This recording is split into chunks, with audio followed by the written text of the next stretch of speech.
race or gender or whatever. But if you saw that site, what you saw was a lot of options in terms of things to look at and things to use. And what I've seen in other students is that it's a useful site as you go forward as a student if you are doing research on projects. The Pew site is very good at kind of framing the debate. So the second paper is due on the 22nd, 11 days from now. I decided not to do it 4/20 for obvious reasons. Same thing, just different topic. So if you did well in the first one, do it again. If you didn't do as well as you'd like, fix the problems and do that. And you should be fine on that. No questions, I don't think. I mean, there shouldn't be because the class average was pretty high. All right, what I was doing the last time was kind of continuing this discussion of the modern civil rights movement, and that central question remains about understanding the modern civil rights movement is how do you get a majority to cede power to a minority in a democracy? If you always win the vote because you're in the majority, why would you ever think of ceding power? Well, in this case, it's a constitutional question. It's whether and if the Constitution is going to be enforced. And the modern civil rights movement goes along on 3 separate tracks. One of them is legal, right? So Legal Defense Fund and Brown versus Board of Education and NAACP and all the rest of that stuff, which is fine. You can win a court case, but it doesn't automatically change the way in which people think. The other is popular culture, baseball and music and attitudes and whatnot. You see that very much in your generation with sexuality. It's that in a matter of years, not even decades, but in a matter of years, the United States basically switched its position in regards to homosexuality, gay rights, LGBTQ, et cetera, and that's largely a cultural phenomenon. It's largely the way in which people see themselves and what they take meaning from. The last, and the one that is going to really kind of flip the keys for the United States, is going to be an ethical argument. Moral.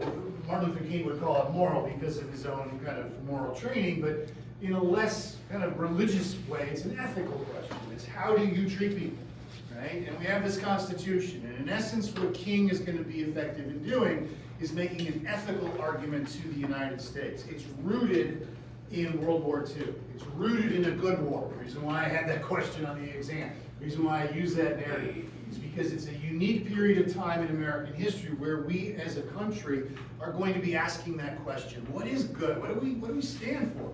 What are we willing to fight for? And obviously World War II is going to produce a generation that's sort of steeped in that. King, as I mentioned last time, he's young, he's talented, he's intelligent, his location, the place where everyone knew him was Atlanta, Georgia, is where his dad was active. He does not want to be in his dad's shadow. He goes to Alabama, he goes to Montgomery, Alabama, to be right in the middle of the bus boycott.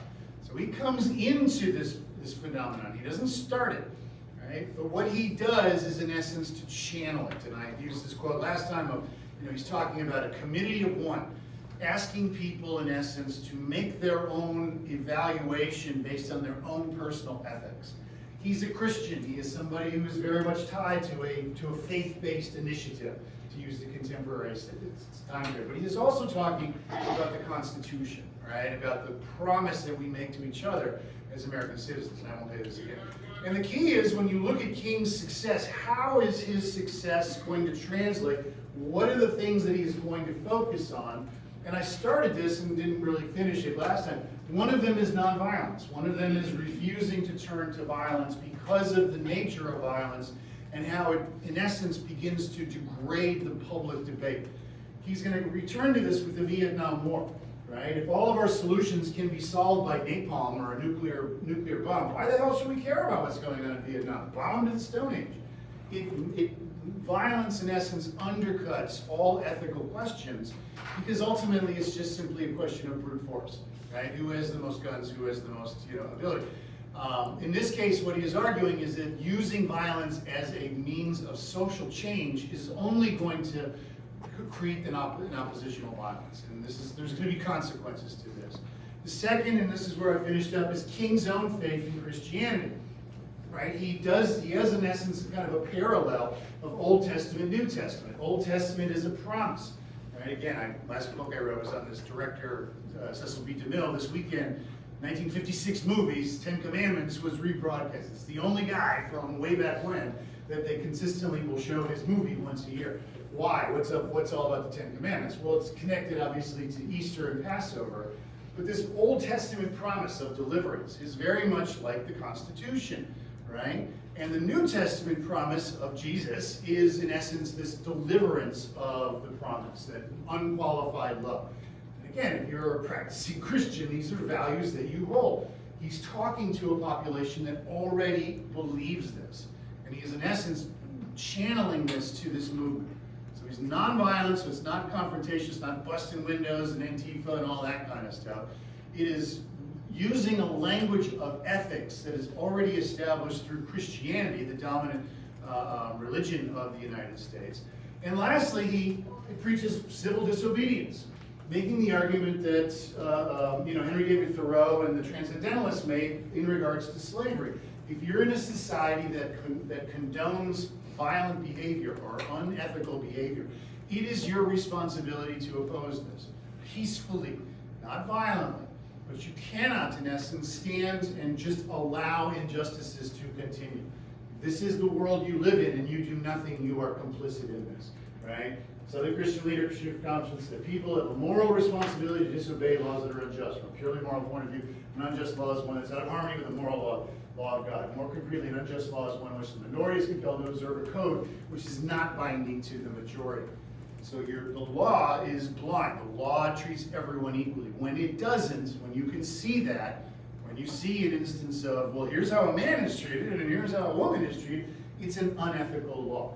You don't break somebody's head over it. You don't destroy property. You make this kind of, the sit-ins are a perfect example of that, and you go to jail. And you force the legal system to come to terms with the fact that someone has broken the law for an ethical reason. Now, you may still end up, as you can see here, King is jailed multiple times. His wife, this isn't Coretta King, this is Rosa Parks down here. But this idea of going to jail as a component of the civil rights movement is difficult. Right? I get tossed in the pokey this weekend. I'm not here on Monday. My boss is like, hey, Blocky, sorry you got drunk because of whatever and got thrown. You're going to have consequences. It is harder for an older population to be able to see this. How about young people?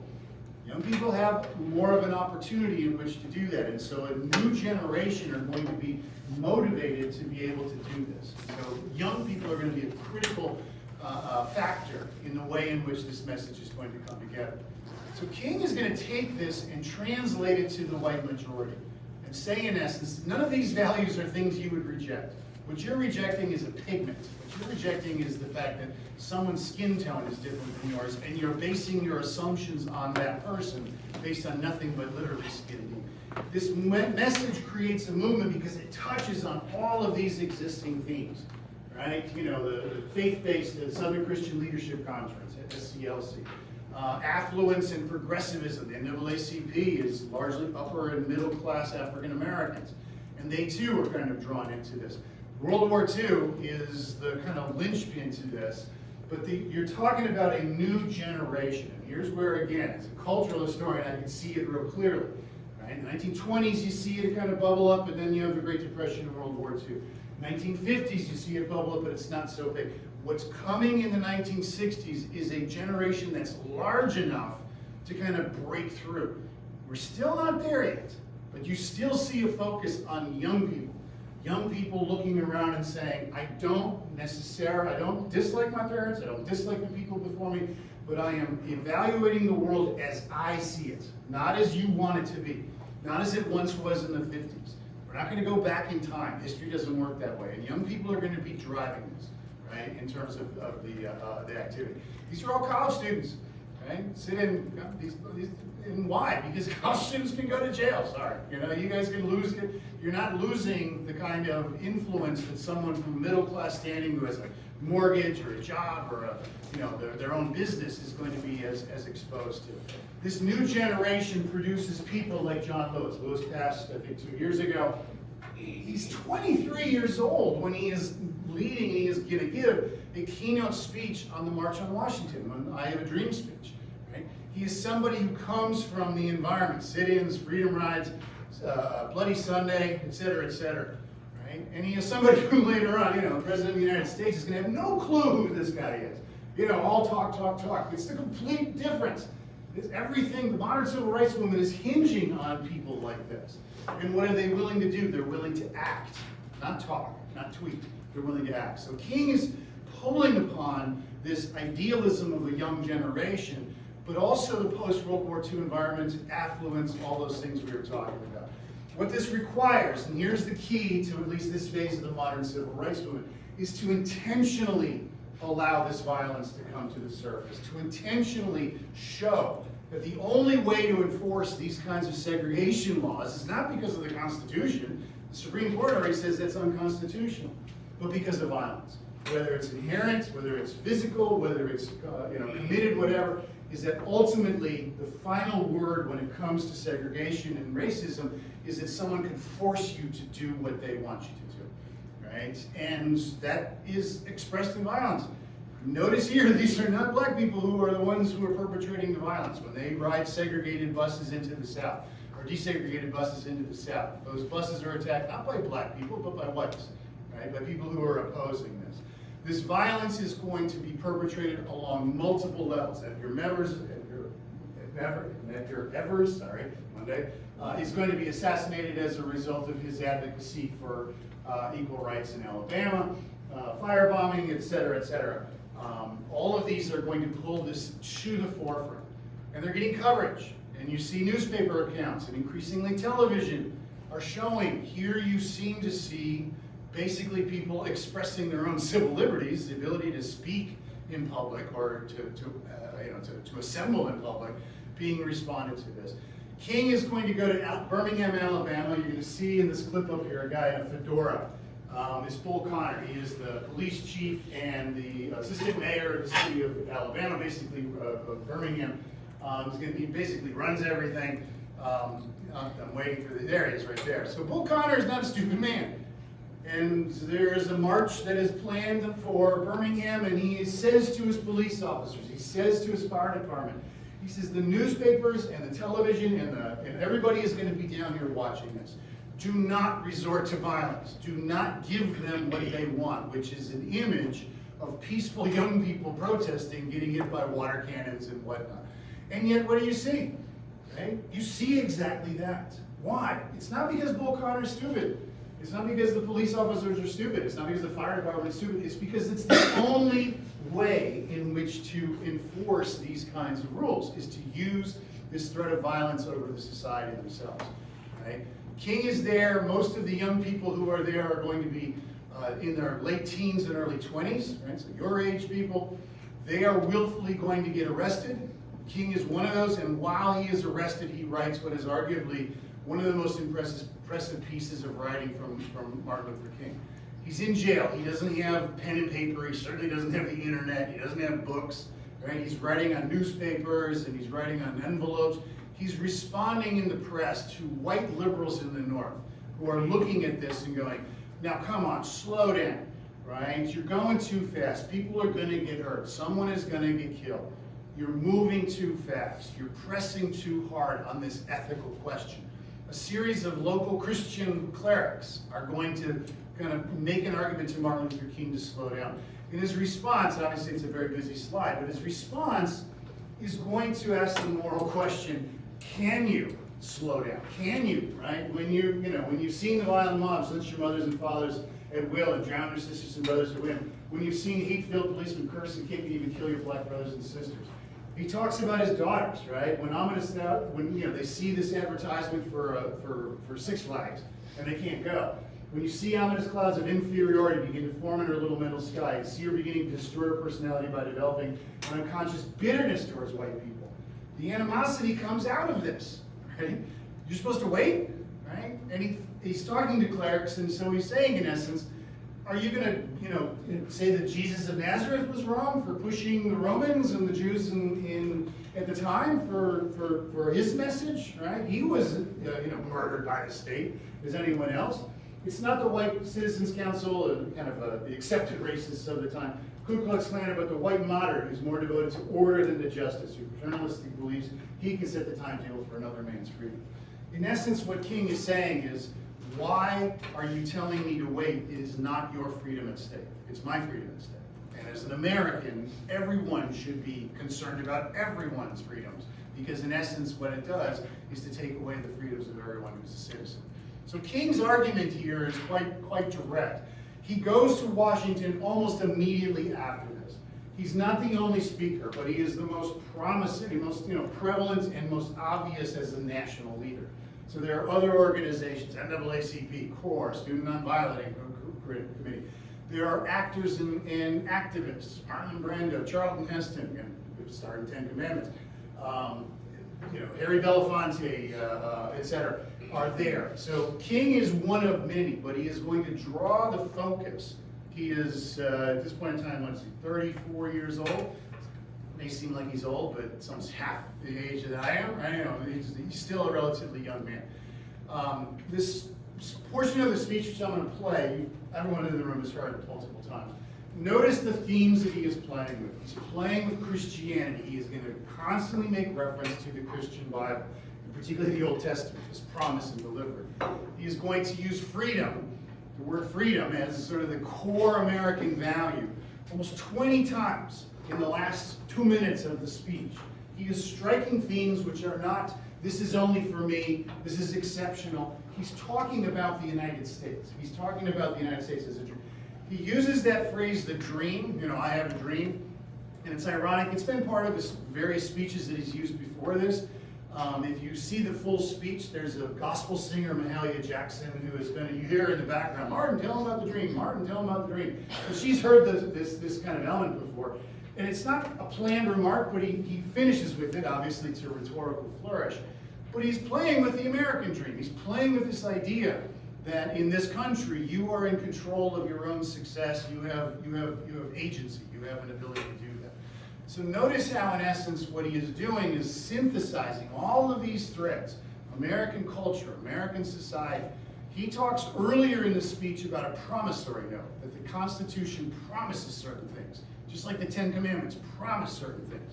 Old Testament God promises certain things. This is the point of time of delivery.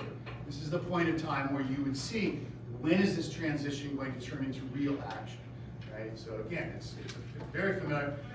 Ironically, again, the Lincoln Memorial is not seen as a national kind of civil rights monument. It is now, but it was made that way because of what took place during World War II, because of Marian Anderson and the concert that she gave. Never dreamed that one day on the red hills of Georgia, sons of former slaves and the sons of former slave owners, will they be able to sit down together at the table of brotherhood? I have a dream that one day, even the state of Mississippi, a state sweltering with the heat of injustice, sweltering with the heat of oppression, will be transformed into an oasis of freedom and justice. I have a dream. You're Mahalia Jackson. That my 4 little children will one day live in a nation where they will not be judged by the color of their skin, but by the content of their character. I have a dream today.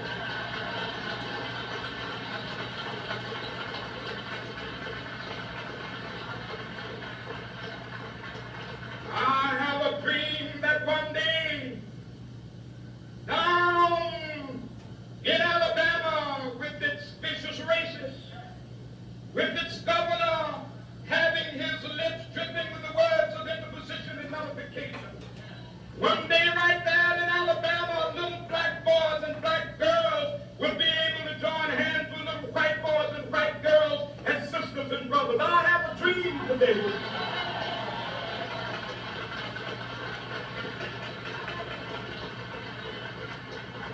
I have a dream that one day every valley shall be exalted. Every hill and mountain shall be made low, the rough places will be made plain, and the crooked places will be made straight, and the glory of the Lord shall be revealed, and all flesh shall see it together. This is our hope. This is a faith that I go back to the South with. With this faith, we will be able to hew out of the mountain of despair a stone of hope. With this faith, we will be able to transform the jangling discords of our nation into a beautiful symphony of brotherhood. With this faith, we will be able to work together, to pray together, to struggle together, to go to jail together, to stand up for freedom together, knowing that we will be free one day. This will be the day. This will be the day when all of God's children be able to sing with new meaning, "My country, tears of thee. Sweet land of liberty, of thee I sing. Land where my fathers died, land of the pilgrim's pride. From every mountainside, let freedom ring. And if America is to be a great nation, this must become true. So let freedom ring. From the prodigious hilltops of New Hampshire, let freedom ring. From the mighty mountains of New York, let freedom ring. From the hiking Alleghenies of Pennsylvania, let freedom ring. From the snow-capped Rockies of Colorado, let freedom ring. From the curvaceous slopes of California. But not only that, let freedom ring from Stone Mountain of Georgia. Through the Klamath Brothers. Let freedom ring from Lookout Mountain of Tennessee. Let freedom reign from every hill and molehill of Mississippi, from every mountainside. Let freedom reign, and when that happens, when we allow freedom reign, when we let it reign from every village and every hamlet, from every state and every city, we will be able to speed up that day when all of God's children, black men and white men, Jews and Gentiles, Protestants and Catholics, will be able to join hands and sing in the words of the old Negro spiritual, free at last, thank God Almighty, we are free at last. You know, we've heard, everyone who's heard that speech or portions of that speech dozens of times, right? And yet at the same time, why is it effective? Because it continues to draw on not just simply a speech, not just simply a series of words, but on the notions that make up America. Not only, kind of faith and distrust of the nation, but constitutional equality, legal equality. Everyone is held before the law the same way. You're not special because you're rich, you're not special because you're white, you're not special because you're from one region. Everyone has to play by the same rules. And that's what King is drawing upon. That's what makes Martin Luther King effective. Later on, after we're going to see, his argument is going to continue to be very direct. And that Martin Luther King probably wouldn't have a national holiday named after him, because he is going to be critical of the United States' role in the war, right, of the Vietnam War in particular. Right? He is martyred as a result of his assassination, but the language continues along those same routes. It isn't as if this speech changes America, right? A week later, you got 4 little girls blown up in a church as a result of, Klan violence. And the Sunday march in Selma is going to follow this. John Kennedy, who we haven't talked about yet, but John Kennedy is president of the United States, of a Democratic Party that has its base in the South. He wins a completely squeaker election in 1960, and he does not want to alienate his base. John Kennedy is going to be dragged as a politician, kicking and screaming, to make a national address in July of 1963 about the civil rights movement.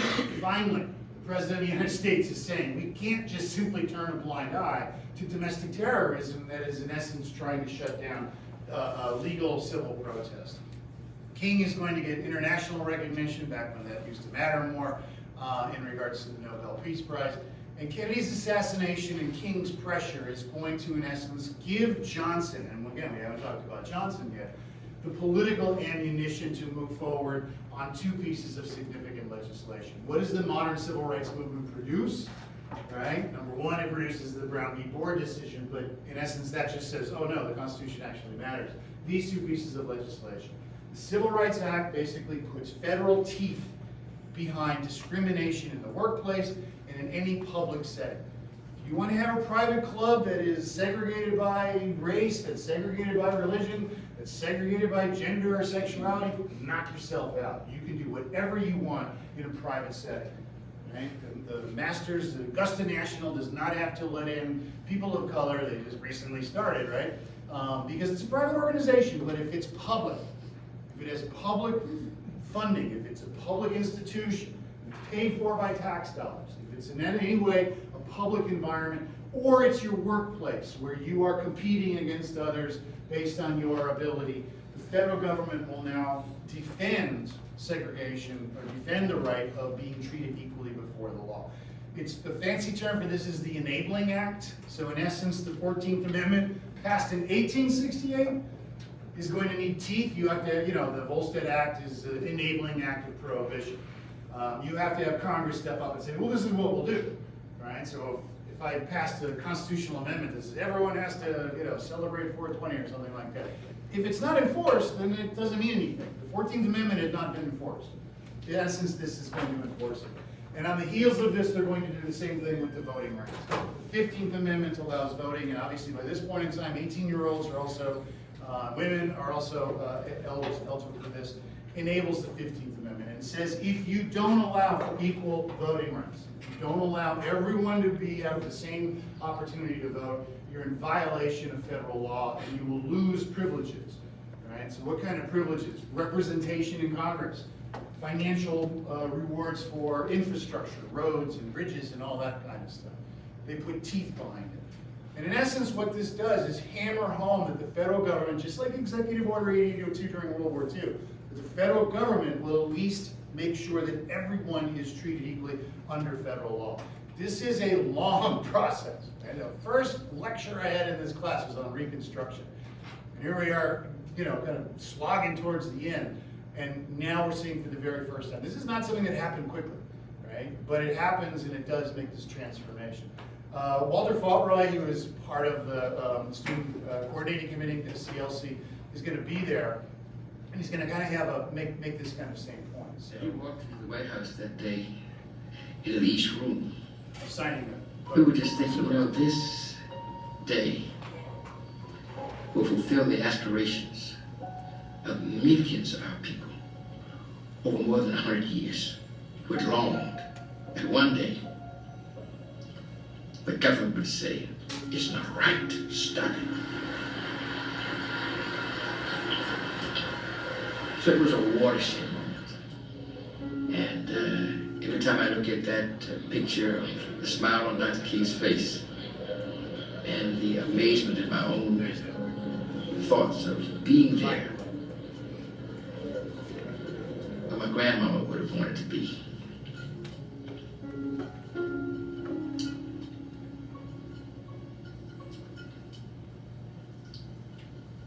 It was a great day. See the emotions, obviously, in his mind and in his reaction. It is a great, why? Because in essence, what you see is the majority of the American population, a white population, legally protecting the minority status in the United States. Saying, in essence, that's what the Constitution says. And it is very hard to do. Look around the planet. There are not a lot of countries who are able to do this. And I've said this before. If you look around the world, you look around campus, and say, that's kind of what Texas is going to look like as I grow up. That's kind of what the United States is going to look like. It's kind of what the world is going to look like, right? We are further along in that process. It ain't pretty. It's not easy, right? A lot of hot air and a lot of spark, a lot more heat than there is light. But at the same time, this process is one that the United States is undergoing. The modern civil rights movement is going to force that issue. Practical issues in terms of voting rights, what you see for the first time is real black representation in the places where they're most concentrated. At the exact same time, and we'll get to this in a second, at the exact same time, whites are going to flee the Democratic Party. They're simply going to flip. And we'll see this in the South most part of it. Here, right here, 1956, 1960. You never see this, right? In American history, there is never, other than the modern civil rights movement, where a political party, a political system in the South, and in particular, I brought in, these two guys are, if you're interested in political history and politics in general, Earl and Merle Black, they sound like they're used car dealers. They're brothers. are probably one of the two most respected kind of political scientists in dealing with this effort. Rise of Southern Republicans. This book goes literally almost precinct by precinct and shows white voters don't change. The values don't change. They simply change brands. They go from Coke to Pepsi. They go from Republican or Democrat to Republican. The politicians themselves simply change parties. And this flips from a solidly Democratic South to a solidly Republican South. Don't believe me, right? Again, there's plenty of scholarship where you can see, here's the voting patterns. And we're going to see how the Republican Party, politicians are not in the business of being high-minded idealists. Politicians are in the business of winning elections. If you're Southern white and you're down here going, I got two parties, one is vilified for being the party of African American civil rights and the other one is going to oppose it, which one are you going to choose if you want to be elected? It's plain and simple. Right? Again, don't look at my suggestions. Don't look at politicians as heroes. Right? They're actors. They are people who are going to fulfill kind of political and ideological goals. What you see is that in the 1960s, as these laws are passed, the results of this are going to be apparent in about a decade. So it's not until the 1970s where you begin to see, right, elected officials, blacks and minorities in professional schools, middle management positions, segregated suburbs. It's not until, when I was in my teens, I graduated from high school in 1979. As this was going on, this is still relatively recent history, and it wasn't until the 80s and 90s that these individuals are going to be in a position of power. Elected officials, senators, businessmen, et cetera, et cetera.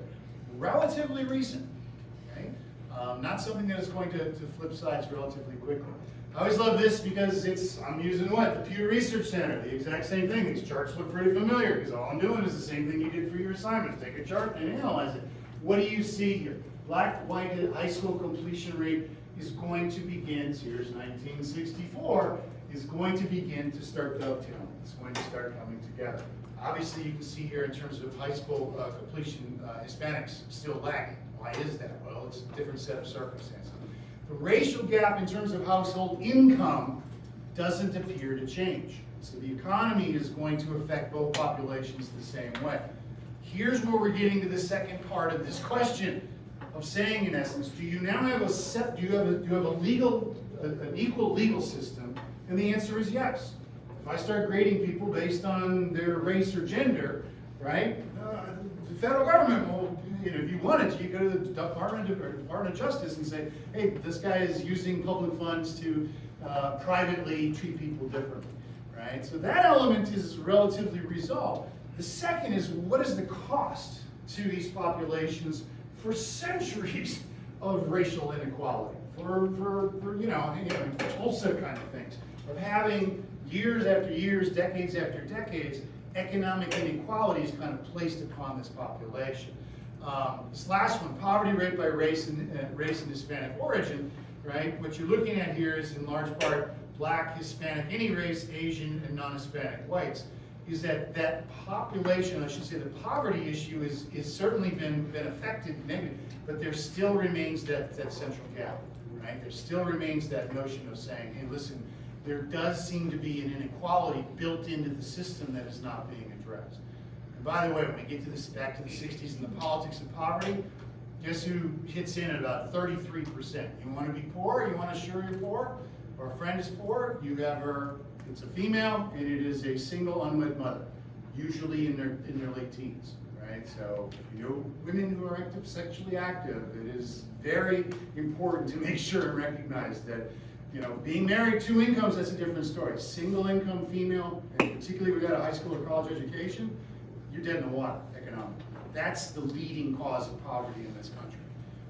Not that anyone talks about it, right? Because they're not men. Why should we? These 2 goals of the modern civil rights movement have ends and means. And I started this lecture in talking about that. Legal equality, full participation.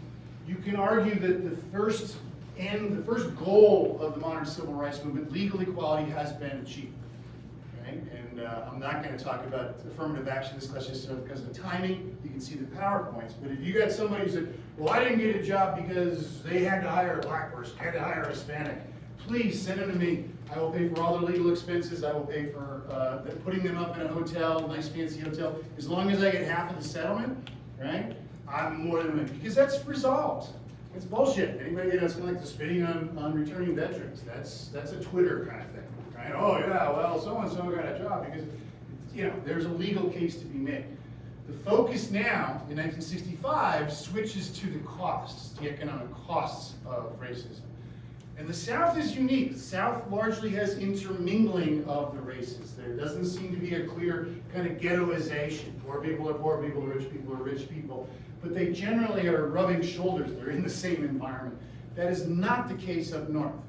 And there's a significant black population in the north. King moves up into these cities: Cleveland, New York, Chicago, right? And what he finds is that kind of segregation is going to have a dire economic effect on these populations. So Chicago bills itself as a city of neighborhoods, and it is.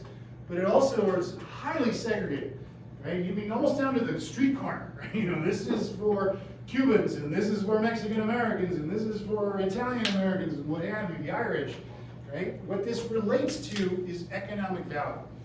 And if you remember what I've been saying, again, I'm not a financial expert, but I do know a couple of things.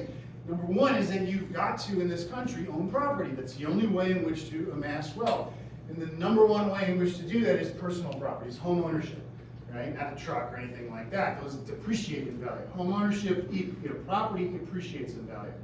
Not if you're in one of these neighborhoods, right? So they're cut off from the very kind of elevator that lifts the rising tide as a result of this. King goes to Chicago, my hometown, right, and claims he's never seen segregation like this. He'd rather go back to Birmingham, right? He's never seen this level of just clearly lined demarcation of this is not appropriate for this neighborhood in this place, et cetera, et cetera. So the economic lines are particularly strong when you get up into the north. And when he does, what he recognizes is that there's a totally different environment of northerners in response to the modern civil rights movement. They're not going to be as impressed by, they're not as religiously inclined as Southerners tend to be in the 1960s, right? They're not as unified in terms of their Christianity and, kind of all go to the same services and yada, yada. They're surely not as interested in nonviolence, because in large part, as we well know, that violence is being perpetrated upon them by the very city institutions, the police and whatnot. This is a population that is going to be trained very differently than the one that Martin Luther King is going to rely on in the South, right? And I go back to, the first lecture I had was talking about this. Segregation and racism is not just a Southern crime. It is equally prevalent in the North and in the West and elsewhere. And when King goes north, there are established power players. And one of them emerges in the form of this guy, Malcolm X, right? So he's born Malcolm Little. His father is he almost has this kind of parallel life to Martin Luther King. They're about the same age. Malcolm Little's father, Earl Little, was a civil rights activist in Dearborn, Michigan. He was a Garveyite, somebody who believed in black separatism. I don't want to go to your damn country club. I don't want to marry your daughter. I don't want to have anything to do with you, right? So it has this kind of tint of black racism, and so it sounds very familiar because it's kind of the reverse of a white kind of issue. He is going to combine with an organization that is going to be centered in the city of Chicago, but it has branches elsewhere, of the Nation of Islam. And the Nation of Islam is this weird kind of amalgam of civil rights and kind of cronyism. I mean, it's borderline crony. Again, in Chicago, it's always in the headlines for breaking laws and what have you. Not violence or anything, but just like zoning issues and whatnot. But it also kind of rejects this central organizing theme of Christianity for Islam, right? Its practices of Islam are not really as in keeping with the practices that most people around the globe who are Muslims are going to follow. But nonetheless, Malcolm Little is going to convert to the Nation of Islam while he's in prison. I talked about Martin Luther King's intelligence and his as demonstrated by his economic record. Malcolm X was the same way. Malcolm X was a straight A student. He was the class, leader of his integrated class. But what he realizes very quickly is that he's not going to be able to become a bank manager or whatever, senator or what have you, because of his race. Once his father is killed, shot down, again, as for based in terms of racial ideology, the family begins to disintegrate. Malcolm and his brother go to live with his aunt in Boston. They start hanging out, going to clubs, young people, et cetera, doing drugs. He gets to be a bit dependent. He starts breaking into homes. He's caught and arrested. While he is in prison, he is approached by someone who is a Nation of Islam advocate, and he's going to do, in essence, this sort of recognition. Here's who you are. Here's what you're seen as in this society. I used, when I was talking about race way back when, brought up the dictionary, right? It's a technique that was used by folks in the prison. Right? Here's what black means to most English-speaking people. Here's what white means to most English-speaking people. And Malcolm X is going to emerge from prison, needless to say, a convert, right? Which are usually the most, sort of evangelical of all believers. And also extremely strong ability to articulate, again, using the logic, not the Constitution, but the logic of how the argument of race and racism has its inconsistencies, how the reality of race and racism in the United States is ever present if you simply want to see it. Right? Now, you can ban the teaching of it in school and then you'll never see it, but in essence what he's doing here. These clips I'm going to show you are from a series of interviews. One of my favorites is there's one where he's talking and the sort of white interviewer is like, oh my God, I'm looking at somebody from Mars here. So the white reaction is pretty accurate, but you'll see here. Notice, in essence, the tone that he is taking. He's taking a younger person's tone. And I hate to say it, to be honest, maybe it's the Northern connection. I would agree with a lot of these if I was in Malcolm X's position. His argument is not turn the other cheek. Right? You come in my family and I'm not going to turn the other cheek, I promise you. The same thing is true with a lot of people's response, to King. So again, Malcolm X's arguments are going to be on a different level. He's not looking for that kind of consensus that Martin Luther King is building. King is saying, here's what we agree on. Here's we go to the same churches. Here's the things that the Constitution, American promise, American dream. What Malcolm X is saying is that I know white America hates me. I hate them just as much. Leave me the hell alone. Right? So again, the argument that he's making is quite different. We believe that separation is the best way and the only sensible way, not integration. And but on the other hand, when we see our people being brutalized by white bigots, white racists, we think that they are foolish to allow themselves to be beaten and brutalized and do nothing whatsoever to protect themselves. If a dog is biting a black man should kill the dog. Whether the dog is a police dog, a hound dog, or any kind of dog. If a dog is picked on a black man, when that black man is doing nothing but trying to take advantage of what the government says is supposed to be there, then that black man should kill that dog or any two-legged dog who sticks the dog on. He's wrong. The goal of Dr. King is full equality and full rights of citizenship for Negroes. The goal of Dr. Martin Luther King is to give Negroes a chance to sit in a segregated restaurant beside the same white man who has brutalized them for 400 years. The goal of Dr. Martin Luther King is to get Negroes to forgive the people who have brutalized them for 400 years by lulling them to sleep and making them forgetting what those whites have done to them. But the masses of black people in America today don't go for what Martin Luther King is putting down. As you said in one of your articles, is psychologically insecure or something of that sort. I forget how you put it. But you didn't endorse what Martin Luther King was doing yourself. I do not reject his goals of full integration and full equality rights for American citizens. Do you reject these If you don't goals? think that he's walking on the right road, I'm quite sure you don't agree that he'll get to the right place. It has been suggested also that this movement preaches a gospel of violence. No, the black people in this country have been the victims of violence at the hands of the white man for 400 years. And following the ignorant Negro preachers, we have thought that it was godlike to turn the other cheek to the brute that was brutalizing us. And today, the Honorable Elijah Muhammad is showing black people in this country that just as the white man and every other person on this earth has God-given rights, natural rights, civil rights, any kind of rights that you can think of when it comes to defending himself, black people we should have the right to defend ourselves also. central argument he's making that's different from King. I mean, obviously Christianity, and we get to the Semitic religions, Christianity and Islam are cousins, right? We'll get to that later on when we talk about U.S. and the Middle East. But for the most part, it's not a religious or legal argument. It's a question of violence. And it's a question of who's perpetrating violence on whom, right? And in essence, the response, as you can tell from this, is that until that violence stops against me, I'm not going to be Martin Luther King down in Montgomery, Alabama. I'm not going to be turning the other cheek. I'm not going to be just looking and saying, well, that's all right. We'll just keep bleeding as long as you guys keep doing this kind of stuff. That argument is very different from what you see in Martin Luther King, and that separation is going to kind of play in the minds of the white majority. Which one is the black perspective?